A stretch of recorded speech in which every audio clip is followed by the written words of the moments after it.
E aí, pessoal, tudo bem? Trazendo mais um episódio aqui do The Outsider Brasil. E o episódio de hoje é bem especial para mim por alguns motivos, né? O primeiro que é falar uma coisa que está muito intrínseco no que está acontecendo na minha vida nesse momento, que a gente vai ter o segundo filho, vai ter o Benjamin. Então, tudo que é educação infantil vai começar de novo para a gente. Então, é uma coisa que está muito em voga aqui em casa a gente falar sobre educação infantil. E a segunda coisa é que a pessoa que eu estou trazendo para falar é alguém que eu respeito muito profissionalmente e, melhor de tudo, faz parte da família, minha grande cunhada, Bárbara Niero. Então, Babi, conta pra gente um pouquinho de você, o que você faz, o que você é especializada, qual a tua profissão. Faça aquele jabazão, aquela introdução maravilhosa. Bom, eu me chamo Bárbara Niero, eu sou psicóloga, sou professora universitária e também sou doutoranda em psicologia na Universidade de São Paulo. E atualmente eu trabalho como professora, aqui na cidade de São Paulo, em uma instituição. Também trabalho como coordenadora auxiliar da Clínica Escola, que presta atendimento para a população em atendimento psicoterapêutico, que os alunos fazem esse atendimento e são supervisionados pelos professores. E mais recentemente eu comecei, junto com alguns colegas que também são professores, uma clínica na qual a gente presta atendimento psicoterapêutico utilizando a internet, né, os meios de comunicação remotos. E aí cada um de nós tem uma especialidade diferente, então a gente tem psicoterapia de casal, psicoterapia para adultos, adolescentes, acompanhamento no tratamento do abuso de substâncias. E eu, particularmente, trabalho com crianças e adolescentes, né? O meu enfoque é a psicologia do desenvolvimento e da aprendizagem. E o que eu venho trabalhando durante todo o período do meu mestrado e agora no doutorado é o transtorno de déficit de atenção, que é o TDAH, e Tá? também outras questões relativas ao desenvolvimento e aprendizagem da criança. Tá, então assim, para deixar bem claro, né? TDAH. TDAH que você sabe, e eu sei por causa de você, porque senão eu também não saberia, que você sempre fala desse assunto comigo, mas basicamente é aquele vulgo chamar a criança de hiperativa. Ah, minha criança é hiperativa. É mais ou menos isso? Explica para mim. Bom, a gente costuma vulgarizar bastante os diagnósticos psiquiátricos, então é bem comum a gente ouvir as pessoas falando que alguém que uma hora está feliz, outra hora está triste, é bipolar, ou que alguém que está triste por alguma razão está com depressão. E o TDAH também não foi diferente. A gente teve um boom do TDAH na mídia, principalmente entre os períodos ali de 2001 até 2010, onde houveram muitas publicações, tanto na mídia geral, revistas que têm acesso ao público, quanto nas pesquisas voltadas para a área educacional, que se falava muito sobre esse tal de TDAH, que é o transtorno de déficit de atenção. No CID-10, que é o Manual Diagnóstico de Doenças brasileiro, a hiperatividade é o R46.3, e esse transtorno de déficit de atenção, ele pode vir ou não acompanhado de hiperatividade. Então, ele pode ser só uma questão relativa ao aprendizado, que é aquela criança que tem dificuldade de sustentar a atenção, mas muitas vezes vem acompanhado dessa dificuldade de controlar o comportamento, que é o que acaba se chamando de hiperatividade. E aí, como isso se tornou muito popular e parecia responder às demandas tanto das escolas quanto das famílias, porque afinal, meu filho não para quieto, eu não consigo fazer ele ficar quieto dentro da sala de aula, ele não para fazer tarefa, não se concentra nas atividades, então pareceu ali um nome bom e uma alternativa para explicar por que as crianças agiam dessa forma. E aí, desde então, a gente teve um aumento expressivo no diagnóstico de TDAH e também no tratamento que é feito com metilfenidato, na maior parte das vezes, que também cresceu muito, muito, muito o consumo de metilfenidato, E a principalmente nesse período vulgo, aí. que é o vulgo Ritalina, né? Sim, é conhecido pelo nome comercial de Ritalina. Tá bom. Nos Estados Unidos, o pessoal costuma chamar de Adderall. Ok. E aqui também tem o Concerta, que também é metilfenidato, mas é uma Nome marca tem um secundária. nome bem sugestivo, conserta, Sim, como se a criança tivesse quebrada, né? Então, ela é, conserta a criança. é um nome bem Tá. sugestivo. Então, assim, então, só para tentar entender. Então, aquela criança, por exemplo, que está numa sala de aula e não consegue ficar prestando atenção no professor durante uma hora e meia, a culpa é da criança e não talvez do método de ensino que deveria ser alterado ou que não deveria ser o mesmo para toda criança. Assim, é o que as pessoas imaginam, né? Então, quer dizer, eu provavelmente, se fosse hoje em dia, eu seria considerado uma pessoa com TDAH, porque eu não conseguia ficar mais do que 20 minutos prestando atenção no professor. Ele falava o começo da matéria, eu já entendia, fazia meus exercícios e ia zoar no fundo da sala.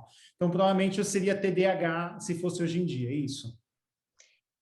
Quando a gente pensa no diagnóstico generalizado, acaba sendo atribuído para qualquer problema de aprendizagem. Então, mesmo que o problema de aprendizagem da criança, ele não esteja relacionado à atenção voluntária, ainda assim, faz esse diagnóstico, porque é comum, muito comum e faz parte do desenvolvimento típico, ou como a gente costuma chamar, normal da criança, essa dificuldade em controlar o comportamento. Então, a agitação que as crianças têm, a vontade de correr, a vontade de brincar, de explorar as coisas, faz parte de um desenvolvimento típico. Então, a gente espera que a criança seja assim. E esse desenvolvimento do controle voluntário do comportamento, que é o que faz a gente, mesmo querer levantar no meio de uma reunião, por exemplo, e sair, que a gente consiga controlar isso, ficar ali quietinho, isso é desenvolvido gradualmente, tanto do ponto de vista biológico, quanto do ponto de vista cognitivo e psicológico, porque as duas coisas não se separam. Então, Então, quer dizer, isso, normalmente, isso, na verdade, é uma evolução. A criança ali, quando tem 4, 5 anos, ela tem bem pouca, vamos colocar assim, resiliência para ficar numa sala 1 hora, fazendo uma coisa chata, e conforme ela vai ficando mais velha, isso vai melhorando, e aí chega num ponto que a pessoa passa 9 horas em conferência, que nem eu hoje em dia, né? sim, É basicamente mas, isso. mas mesmo passando essas 9 horas em conferência, você não tem o mesmo nível de atenção durante essas 9 horas, Com certeza não. porque o É seu 5 cérebro não minutos permite on, isso. 10 off. 5 on, 10 off. Então, Sim, o nosso cérebro não permite isso. A sustentação da atenção voluntária e no mesmo estímulo, ela não dura tanto tempo assim para que a gente fique horas e horas e horas ouvindo. Por tá. isso que muitos dos conteúdos educativos que são mais atualizados, eles são pensados para intercalar os estímulos, para que você fique ali 20 e poucos minutos no mesmo estímulo e depois você troque para outro que vai renovar um pouco, vai tirar esse platô da atenção que faz com que a gente comece a viajar na maionese, pensar em outras Entendi. coisas e, enfim. Não, O que e é legal você estar falando isso, né? Que eu vejo agora na pandemia, por exemplo, o Arthur, né? Como que é a escola do Arthur? O Arthur, a escolinha dele começa às 8 horas da manhã. Então, às 8 horas ele tem uma reunião que é meio que presença, né? Que a professora fala umas coisinhas básicas, que dia é hoje, isso, e ele está no jardim da infância, né? Então, Uhum. hoje é terça-feira, hoje não sei o quê, tá aquela coisinha ali meio jardim de infância, e ali é 20 minutinhos, e aí passa aqueles 20 minutinhos, a reunião fecha, e ele tem tarefas que ele tem que fazer ele mesmo. Então, ele tem que ler uma historinha, ele tem que fazer um exercício de matemática, e aí tem lá marcado que ele tem um break, por exemplo, de 20 minutos, né? E aí vem outra reunião, e é sempre tarefas curtas ali de 5, 10, a reunião mais longa que ele tem, eu acho que é 20 minutos.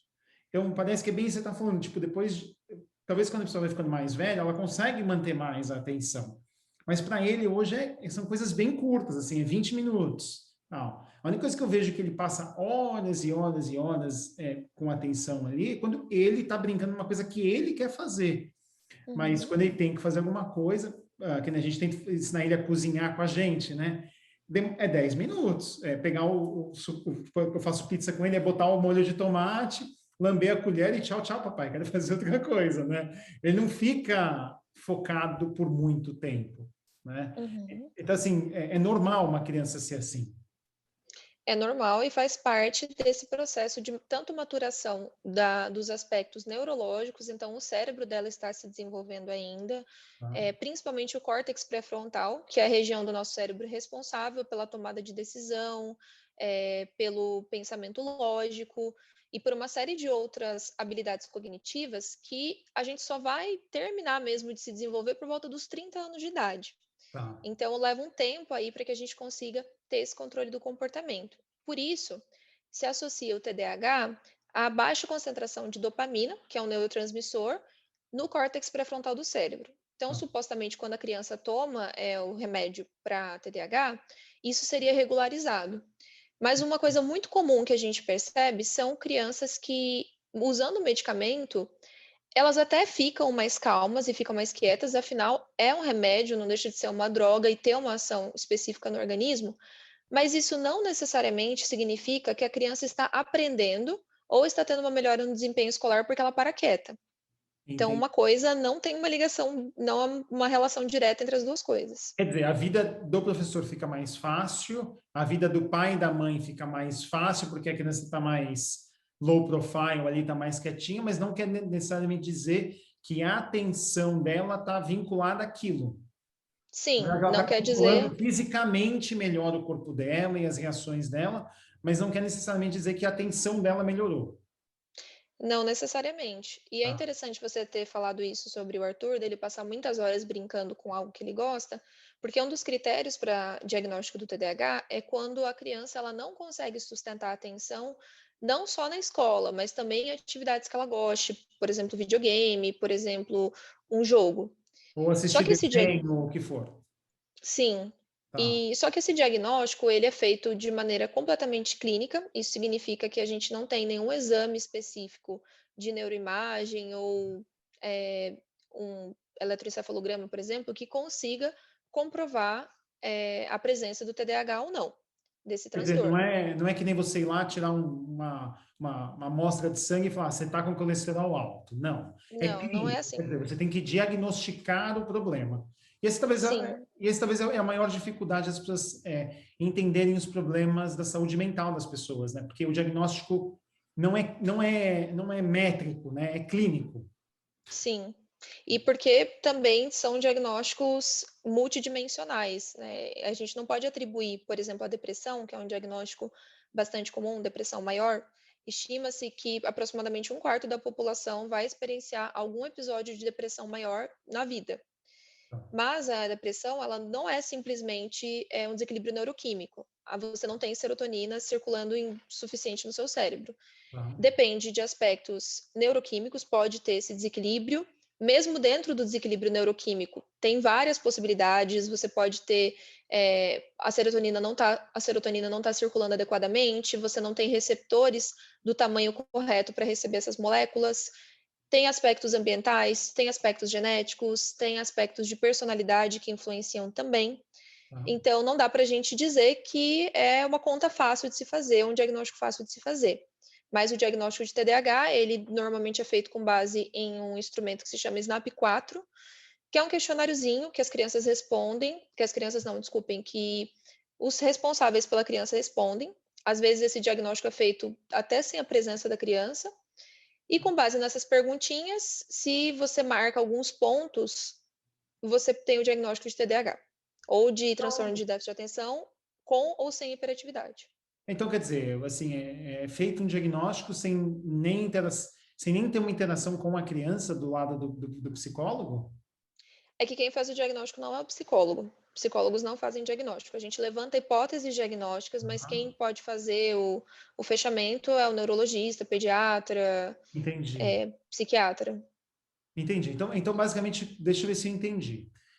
Só para tentar colocar. Eu estou trabalhando de casa, né? Eu fico o dia inteiro em casa e tem várias vezes no dia que o Arthur não me dá paz. Então, se eu vou no médico num dia que eu tô puto, que eu tô super nervoso, super estressado com o trabalho, eu falo, eu só quero que esse moleque fique quieto.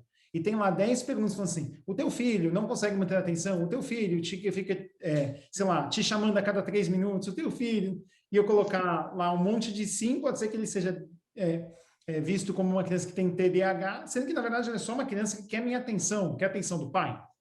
Sim, porque a gente precisa Ah, considerar todas as questões que a gente está passando agora, da pandemia, que as crianças estão ficando longe da escola, tem tido esse ensino remoto que torna ainda mais difícil variar esses estímulos, como você falou da situação do Arthur, de ter aula em casa. uhum, É uma escola que provavelmente tem essa preocupação com variar esses estímulos para conseguir prender os alunos. uhum, Mas ainda assim, não são todos os pais, aliás, a minoria dos pais tem condições de acompanhar esse processo com a criança e uhum. torna-se ainda mais difícil do que na sala de aula, onde ela vai interagir com os pares, os amiguinhos, onde vai ter a professora ali conseguindo vê-los e ter essa interação próxima com a criança. Então, isso se torna ainda mais desafiador nesse período, lidar com a dificuldade que as crianças têm em controlar esse comportamento e fazer o papel de mediador, que é o que a gente tem que fazer para que a criança se desenvolva. A gente, como par mais desenvolvido, que já sabe ficar quietinho, que já sabe ler, já sabe escrever, já sabe falar, a gente ajuda a criança a desenvolver essas competências. mas muitas vezes a gente não está preparado para isso. Entendi. Então, assim, só para tentar entender, então, de uma forma bem clara, né? É, pode ter uma confusão muito grande entre achar que aquela criança tem um déficit de atenção, porque ela tem uma atividade muito grande. Mas, ao mesmo tempo, esse diagnóstico, ele é feito de uma forma, vamos dizer assim, difícil e pode acabar levando a um diagnóstico incorreto.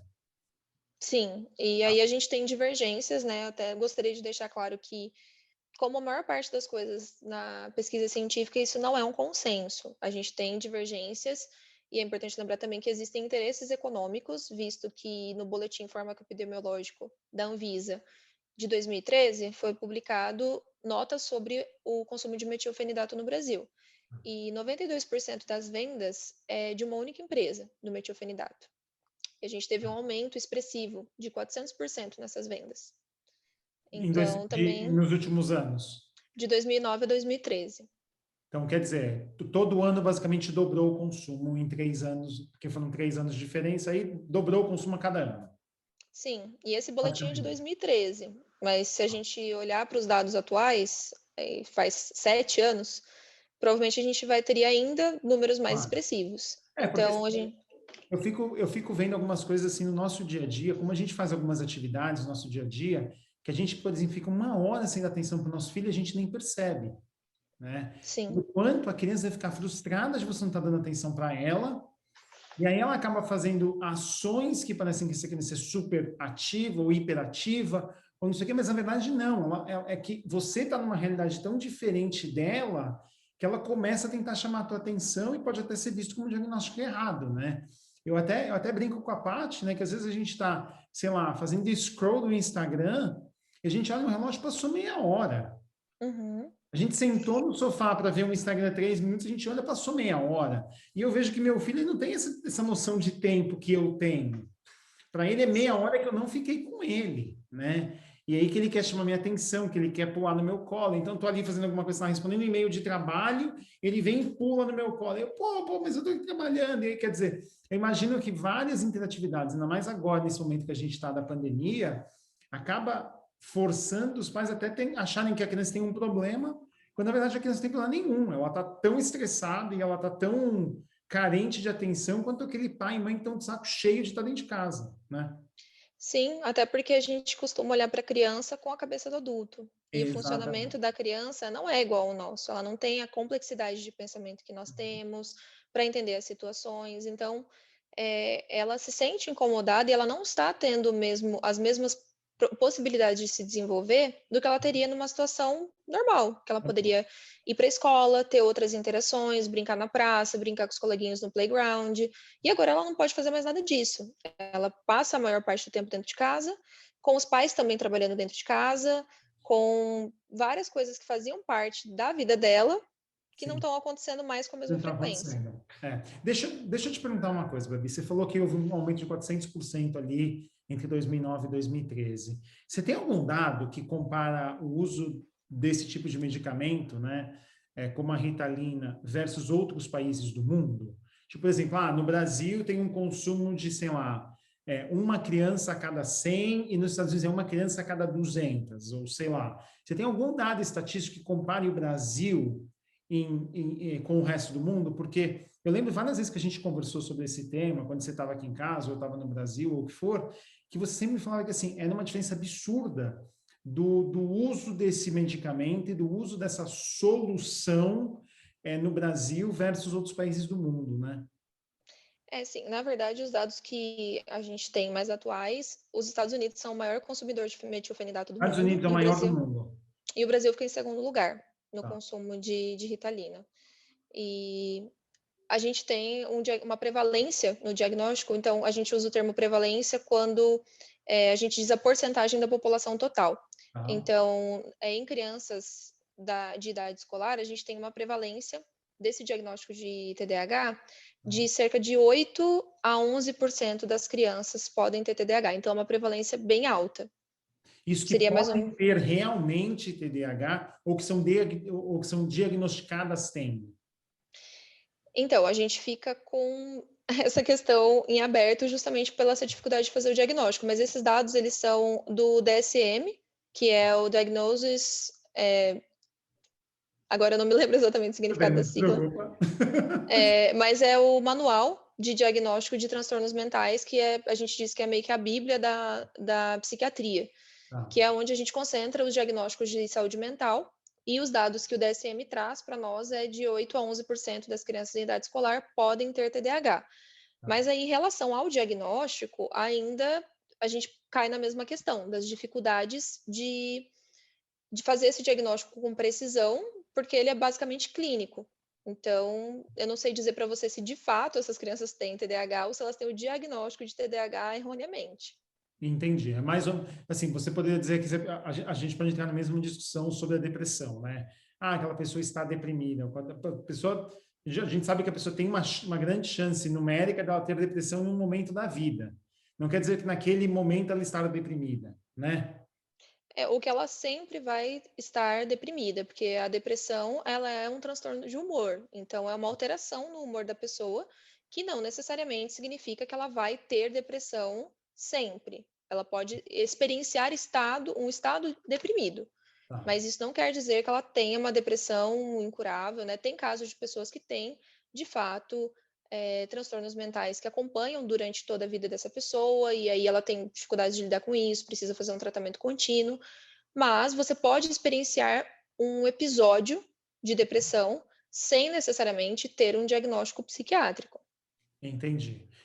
Mas a TDAH não. A criança, teoricamente, ela teria aquele estado de ter TDAH. Não é como, por exemplo, ela pode ter um estado momentâneo, sei lá, durante um ano que ela tem aquilo e depois não tem mais com uma depressão.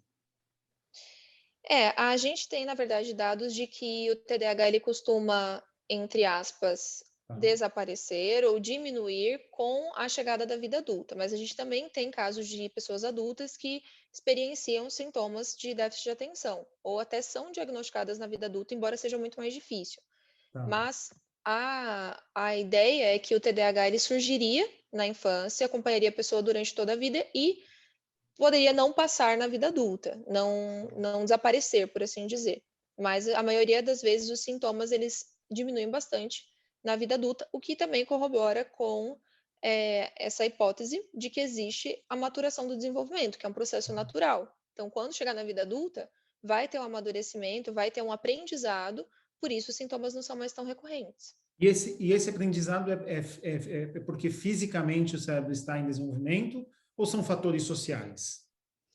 As duas coisas, nunca é só uma coisa, né? O É sempre aprendizado, ele uma combinação de fatores ali que acontece, que você acaba socialmente se adaptando e também tem o físico.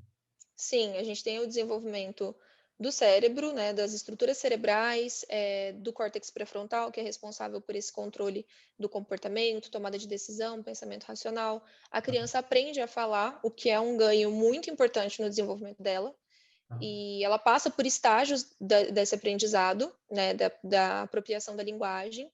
Então, quando ela começa a usar a fala para se expressar e não só repetir palavras, isso muda totalmente a organização do pensamento dela. Ela consegue se comunicar e dizer aquilo que ela está pensando, dizer aquilo que ela está sentindo. E aí a gente coloca essa criança na escola, e aí a gente fala para essa criança que ela precisa aprender matemática, português, inglês, enfim, aí por diante. E esse aprendizado ele vai se dando gradualmente, vai acontecendo aos poucos, e isso vai proporcionando saltos qualitativos no desenvolvimento dela. E isso também modifica as estruturas cerebrais. Então, é uma interação constante entre os aspectos biológicos e os aspectos da sociedade, da cultura, do ambiente. Tá bom. Tá bom. Babi, para a gente fechar esse tema, né, e assim, você vai voltar aqui outras vezes, porque eu quero ter outras discussões psicológicas com você, né, sobre principalmente desenvolvimento infantil. A gente já passou por esse estágio inicial com o Arthur e agora vai começar tudo de novo, né? Então acho que tem muita discussão que é válida. E até a própria discussão do como que vai ser a nossa, assim, até colocando aqui, né? Você não pode fazer nenhum apoio psicológico para mim e para a Paty, porque você faz parte da família, então você não pode se envolver, né? Mas ter a discussão comigo num podcast você pode, certo? Sim, certo.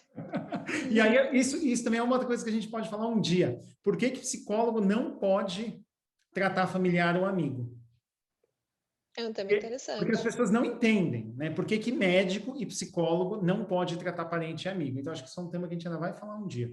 Mas, assim, para a gente poder fechar esse tema sobre a hiperatividade, né? É, você realmente acha que tem alguma coisa, assim, se você, imagina que você virasse, sei lá, ministra da Saúde, tá? Não desse governo, que eu sei que você nunca faria desse governo, mas se fosse ministra da Saúde, tá?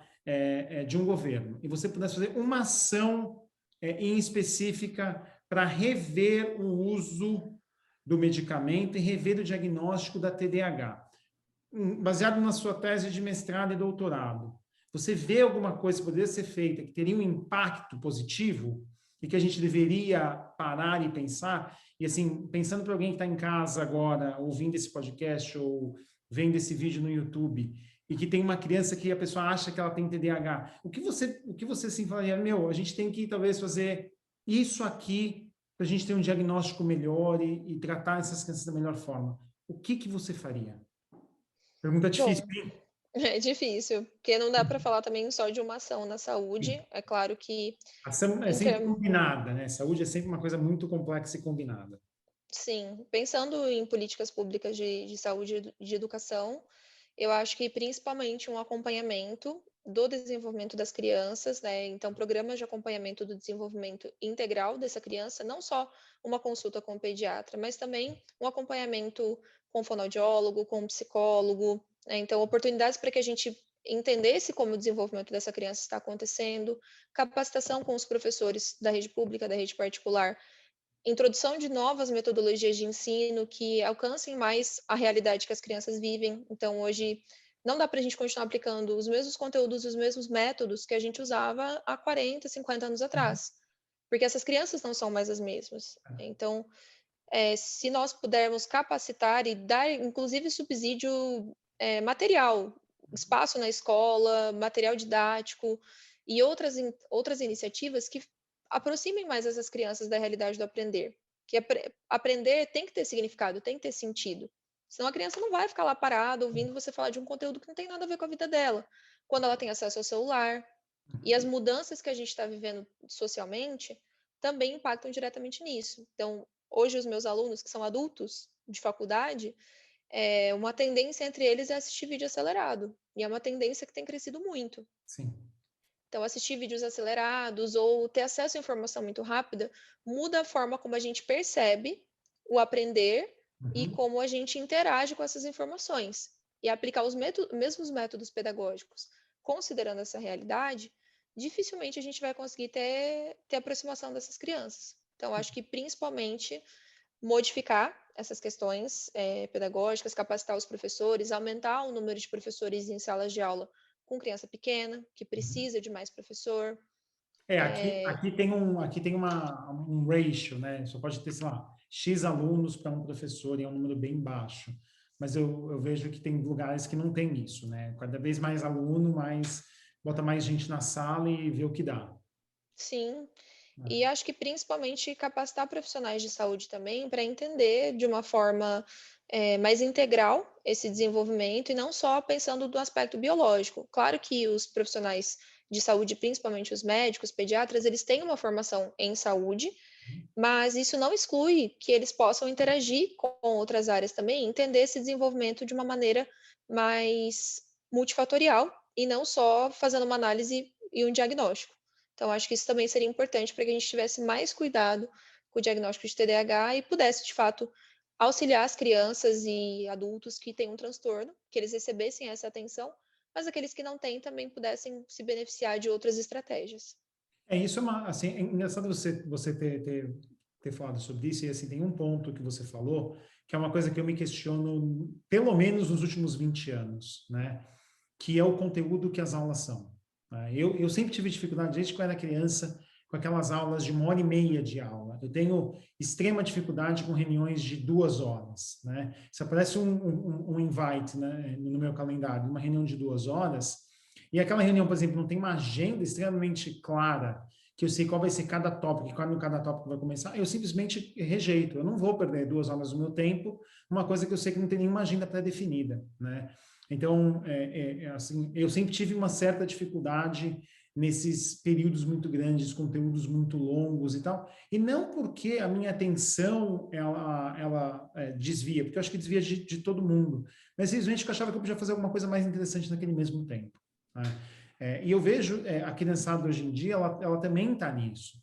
E aí, você falou, por exemplo, sobre os vídeos acelerados, e eu dou um valor absurdo para as nuances da voz da pessoa quando ela está falando sobre alguma coisa, né? Então, a entonação muda, ela aumenta, ela reduz, e é isso que prende a minha atenção numa boa oratória. São as mudanças de entonação, o jeito que a pessoa mexe as mãos, coisa do gênero. E eu vejo essa molecada ouvindo tudo em 1.5 e que não existe entonação. Parece um robô falando, não tem entonação, não tem pausa dramática, não tem nada disso.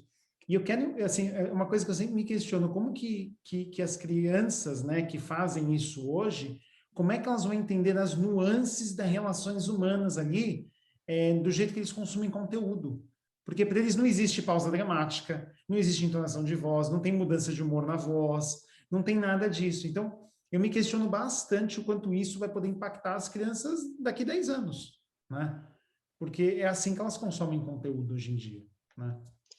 O nosso desenvolvimento, ele não acontece sempre da mesma maneira em qualquer momento histórico e em qualquer país, né? A gente tem, já foi mais do que provado, que a cultura, e quando a gente fala em cultura, não é só aspectos marcantes como a comida, o tipo de música, o tipo de roupa, mas a cultura também perpassa as relações, a maneira como a gente se relaciona, se são culturas coletivistas, se são culturas individualistas, tudo isso está na raiz do desenvolvimento e naquilo que vai ser normal e que não vai ser aquilo que vai ser considerado anormal, né? Porque para a psicologia, o normal não é aquilo que é a sanidade, a salubridade, mas é o que acontece com maior frequência.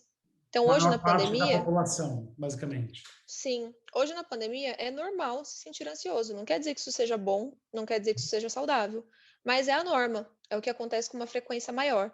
Entendi. Então, considerar esses aspectos que você está falando de assistir vídeos acelerados ou a expansão da tecnologia e o acesso à informação na velocidade que a gente tem, Uhum. também mudam a maneira como a gente aprende, como a gente interage com esse conhecimento e qual que é o papel dele na nossa concepção de sentido. Se a gente vê o porquê que a gente está aprendendo isso. Tem até um trabalho bem legal de uma colega, é uma tese de doutorado que se chama Por que aprender isso, professora? Tá. E é justamente sobre o sentido e o significado da educação. Que Por legal. que que eu estou aprendendo isso, né? Uhum. Então, são questionamentos que a gente precisa fazer para ter uma educação que, de fato, ensine as crianças e não seja só ficar jogando um monte de conteúdo e reclamando que a criança não presta atenção. Não, é exatamente assim, e é engraçado, né? Como assim, cada criança é diferente, né? Eu vejo o Arthur, ele agora está fissurado em ficar lendo livros sobre planetas, sobre espaço. Então ele vem e me conta coisas de Marte, assim, eu amo exploração espacial e coisa do gênero, né? E já li muito sobre isso, mas o Arthur, assim, cada dia ele vem e me fala alguma coisa sobre um anel de Saturno, ou sobre uma lua de Marte, ou sobre não sei o que eu nunca ouvi falar. Então, assim, é impressionante, assim, a gente tenta jogar conteúdos que talvez para eles não tenham o menor sentido, que eles não tenham a menor vontade de conhecer, e ao mesmo tempo tem outras coisas que eles são fissurados, eles têm um fascínio que poderia trazer um desenvolvimento fantástico de outra forma, né? Sim, pensar o currículo escolar e capacitar os profissionais também, porque os professores também acabam sobrecarregados e não sabendo lidar com esse monte de demanda, que eles também são profissionais que às vezes se formaram com técnicas pedagógicas diferentes, vão tentar aplicar isso, e eles também precisam desse suporte para poder ensinar essas crianças e Poder interagir com elas, evoluir, né? sim, junto com as crianças, porque tudo muda muito rápido.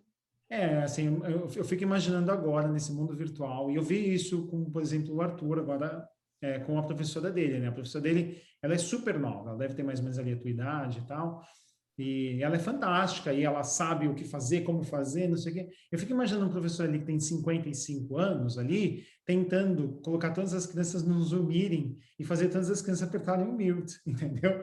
É desafiador, porque é uma tecnologia que ela não está acostumada. Ela não tá. O máximo que ela pega é o iPhone dela e liga pro pai e para a mãe ali no FaceTime.